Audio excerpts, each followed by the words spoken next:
Nouvelle-Calédonie, actualité.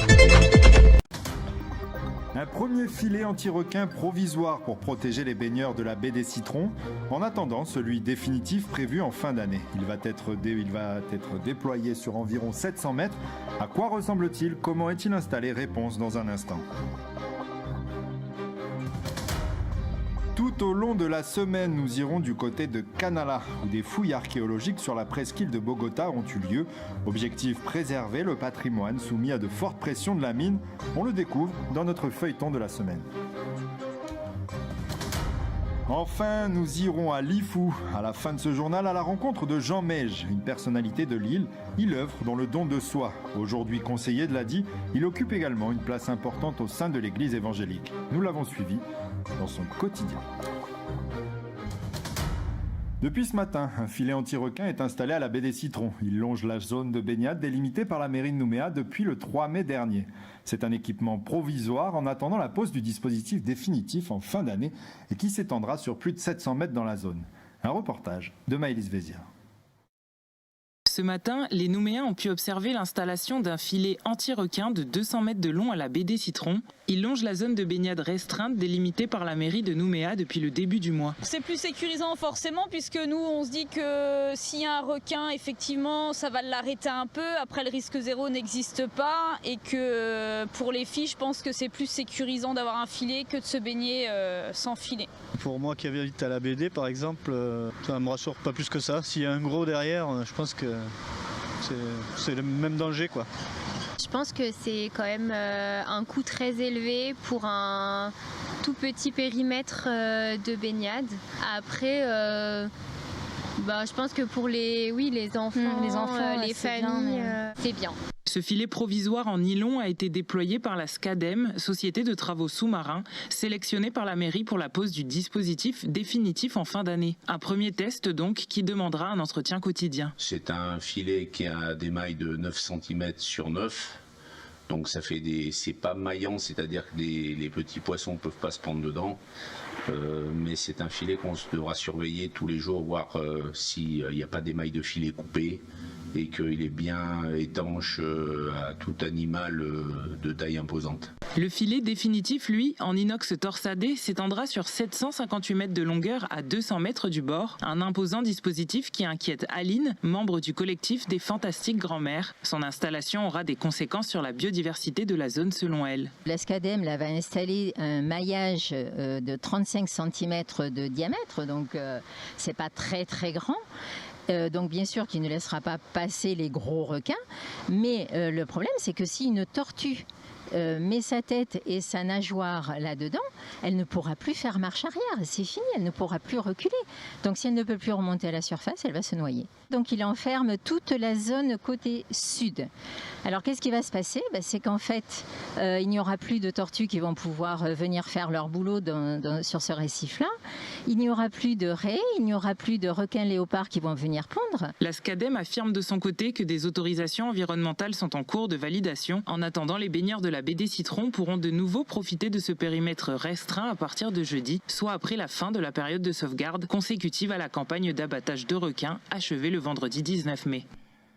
Et poursuivons dans l'actualité requin. 17 requins tués, c'est le bilan de la dernière campagne de prélèvement opérée par la ville de Nouméa. Elle s'est achevée vendredi dernier. Notons que la baignade et les activités nautiques restent interdites sur l'ensemble des plages de Nouméa, à l'île aux Canards et à l'île aux Maîtres jusqu'au mercredi 24 mai inclus. Il s'agit de la deuxième opération d'abattage sur les 9 programmées cette année. Depuis le début de l'année, la mairie a annoncé avoir tué 83 requins, dont 56 requins tigres et 27 requins bulldogs. L'Union calédonienne s'est réunie aujourd'hui en comité exécutif élargi. Objectif, préparer les discussions à venir avec le ministre de l'Intérieur des Outre-mer et des Outre-mer Gérald Darmanin, dont l'arrivée sur le territoire est prévue début juin. Par voie de communiqué, le parti indépendantiste a fait savoir qu'il ne reconnaît toujours pas le résultat du 3e référendum.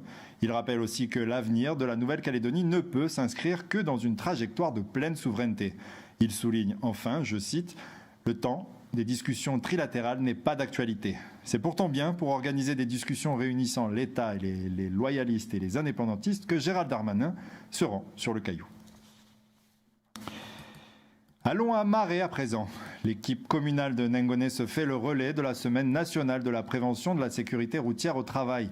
Cette année, deux particularités, des ateliers et des échanges, non seulement pour les salariés mais aussi à tout public.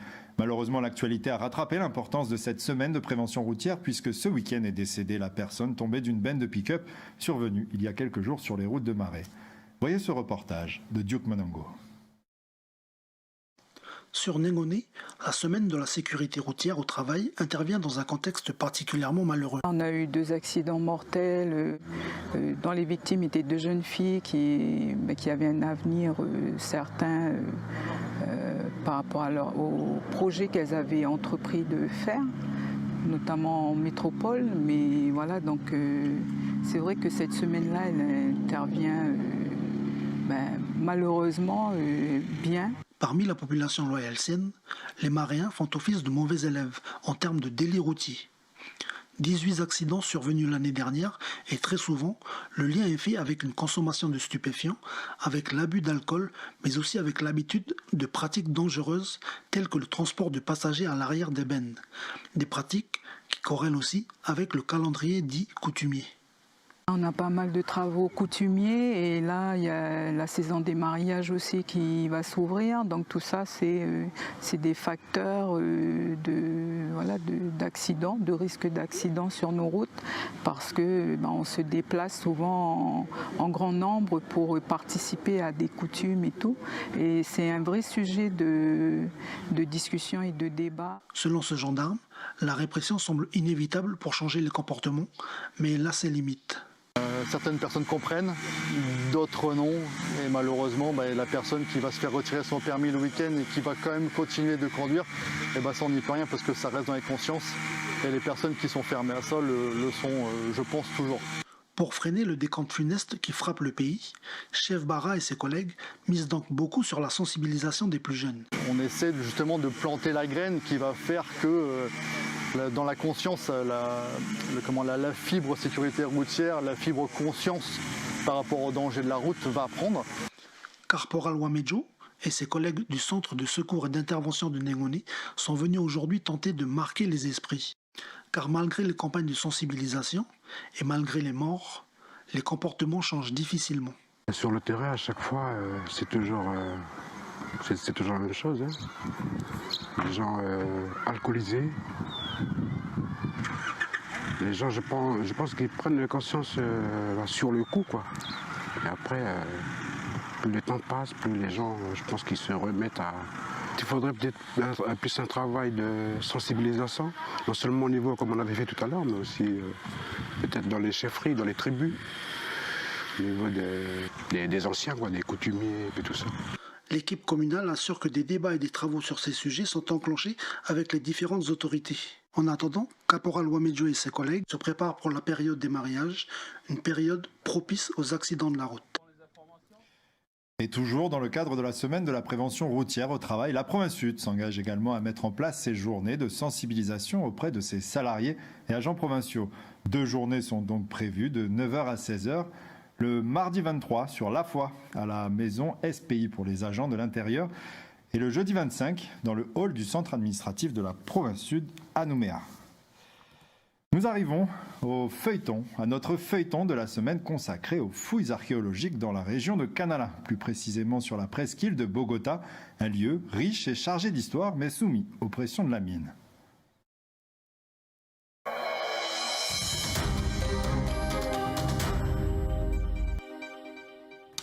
La presqu'île de Bogota à Canala regorge de sites patrimoniaux. Situés majoritairement sur un terrain minier, ils sont menacés par l'exploitation du nickel depuis les années 80.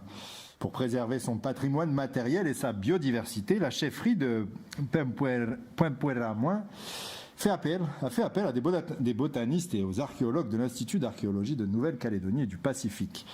Anissa Toussi les a suivis pendant leur mission dans la presqu'île de Bogota. Boqueta, un patrimoine à préserver, c'est votre feuilleton de la semaine. Regarde la façon comment ils ont fait leur maison là. Tu vois, on n'a jamais touché depuis. Voilà, si tu vois les choses, comment ils ont fait, ça c'est la rentrée, de leur habitation. Et puis voilà tous les cailloux qu'ils ont posés tout autour pour pouvoir après mettre leur poteau. C'est une maison qu'on va dire, peut-être c'est des huttes, c'est des petites maisons. Un lieu d'habitation ancestrale situé au plateau de Bogota, sur les hauteurs de la tribu de Wassé à Kanala. Ce site est l'un des vestiges des premières occupations humaines de la presqu'île de Poqueta, dit Bogota. Il fait partie du patrimoine matériel de la chefferie de Pepuelemo. La tradition orale, ils disent qu'ils pêchaient le soir en bas à la tribu, puis remontaient le matin, puis ils restent sur les montagnes. Parce qu'avant, il y avait beaucoup de guerres tribales entre eux. Alors ils restent sur les hauteurs, puis se protègent comme ça. Un héritage patrimonial que le chef et ses sujets ont à cœur de préserver depuis les années 90. Mais cette zone se situe à proximité d'une exploitation minière et plusieurs exploitants y détiennent des titres miniers. Comme on peut le voir sur cette carte de la direction de l'industrie des mines et de l'énergie de la Nouvelle-Calédonie, une trentaine de concessions minières se superposent à ce jour sur toute la presqu'île de Bogota. Ce panneau-là, il est placé là sur le site, mais c'est pour dire aux personnes qui vont vers la tribu, parce que la route de la tribu passe à côté, que nous, le combat qu'on mène, c'est pour protéger cette zone-là. C'est pour faire rappeler aux gens que nous, on est là, on va toujours se battre. Il y a des limites qu'on a mis. Les mineurs, ils vont travailler de l'autre côté. Moi, je travaille à la mine aussi, mais pas sur ce site-là, parce que ce site-là, c'est pas pareil comme les autres sites. En 1983, un industriel commence à défricher ce plateau en créant des routes pour procéder à des sondages. Il détruit une grande partie de la végétation et par la même occasion ses constructions ancestrales. Il a détruit tous les cairns. Tous les cairns qui sont là, qui se trouvent là, avec leurs bulles. Tout ça pour essayer de trouver le minerai. Comme là maintenant, après les restants de cairns, on va voir, ils sont du côté bas, côté haut. Et ceux qui sont dans cette zone-là, ça y est, ils ont détruit. Ils ont détruit une partie de l'île Noté-Soir, quoi. Et c'est malheureux. Face à la pression minière, la chefferie du bord de mer lutte pour préserver son patrimoine, sa biodiversité mais aussi sa ressource en eau. En 2012, elle fait appel à la province Nord pour inscrire ce site au patrimoine du pays. La chefferie sollicite ensuite l'Institut archéologique de Nouvelle-Calédonie et du Pacifique pour mener une étude archéologique permettant d'apporter une information chronologique à la longue occupation de la presqu'île afin d'aider à sa préservation. Et demain, notre journaliste Anissa Toussi nous fera partager une fouille archéologique dans la baie de Wassé, toujours à Kanala. Être conseiller dans une structure professionnelle et occuper un poste important au sein de l'église protestante, c'est possible. C'est le cas pour Jean Meige, marié, père de 5 enfants. Après une formation agricole et une rencontre avec des spécialistes du secteur, il est conseiller pour l'ADI depuis 2002. À Lifou, il se met au service de la population, sa devise, aider les gens qui sont dans le besoin. Henri Nailolo l'a suivi dans son lieu de travail à Oué et chez lui, à la tribu de Wenatul, à Ouneuve. Dans son immense et paisible terrain à Tchenenerd, Sapocher Jean Meige prend son petit déjeuner avec son épouse Jeannette et des membres de sa famille avant de se rendre à son lieu de travail à Oué. Ce matin, le fils du petit chef de Ouneuve apprécie son café avant de faire un tour dans son jardin. Comme pour de nombreux travailleurs des îles, il porte plusieurs casquettes. C'est deux milieux totalement différents. Quand on est dans le milieu professionnel, on reste dans le milieu professionnel et quand on rentre dans la tribu, on retire notre casquette de professionnel pour devenir une simple personne. Chaque semaine, le quinquagénaire se rend à la tribu de Juanono, où il est conseiller financier pour l'ADI. Mais avant d'occuper ce poste, Jean a suivi des formations dans le domaine agricole et a travaillé une dizaine d'années au CFPPA d'Ouvéa. J'ai quand même passé 10 ans sur Ouvéa, et puis après je suis parti faire un BTS sur Point-Bout, le BTS en 1 an, et puis après c'est à partir de là que j'ai commencé à travailler au lycée agricole de Point-Bout, et après Point-Bout, j'ai pu rencontrer l'ancien directeur, dont on a fait l'entretien sur Koné, et puis voilà, c'est le premier poste sur Lifou. Et j'ai pu rentrer sur les fous pour prendre le poste du conseiller financier. J'aime bien ce métier parce que voilà, tu es là pour donner un coup de main à ces gens-là qui sont dans le besoin. Donc le métier que je fais, donc ça porte beaucoup de valeur.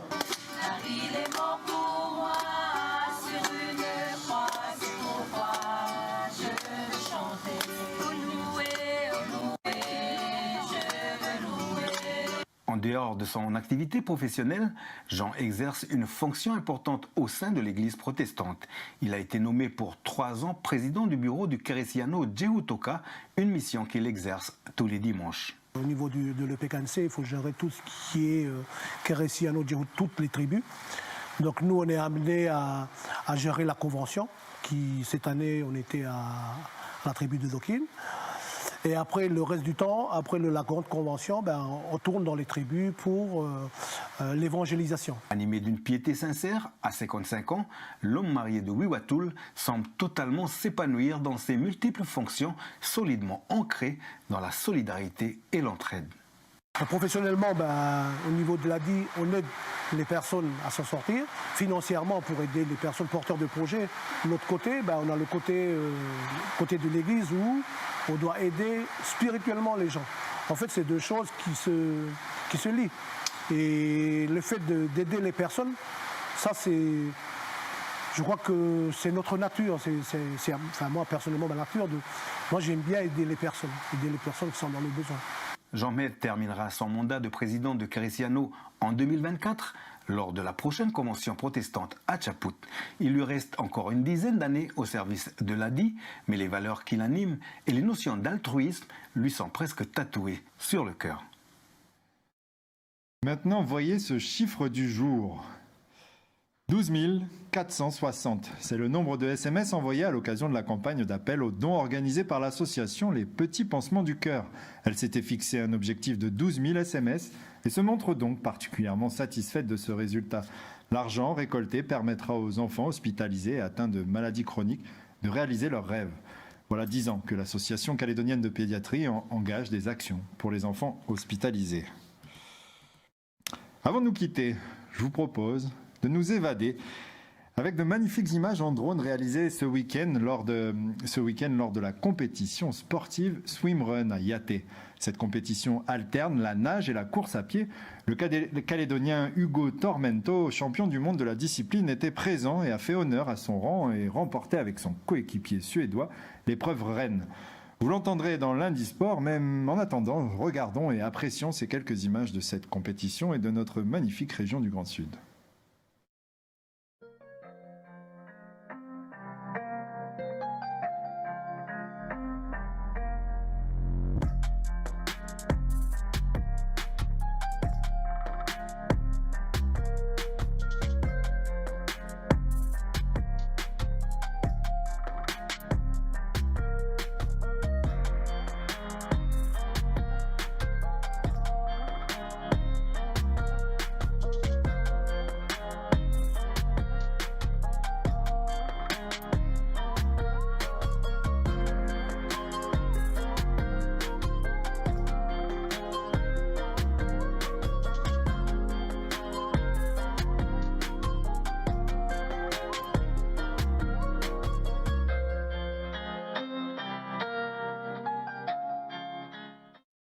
Outremernews.fr, le site de l'actualité Outre-mer, 24 h sur 24 et 7 jours sur 7. Retrouvez la chaîne Outremer News sur YouTube.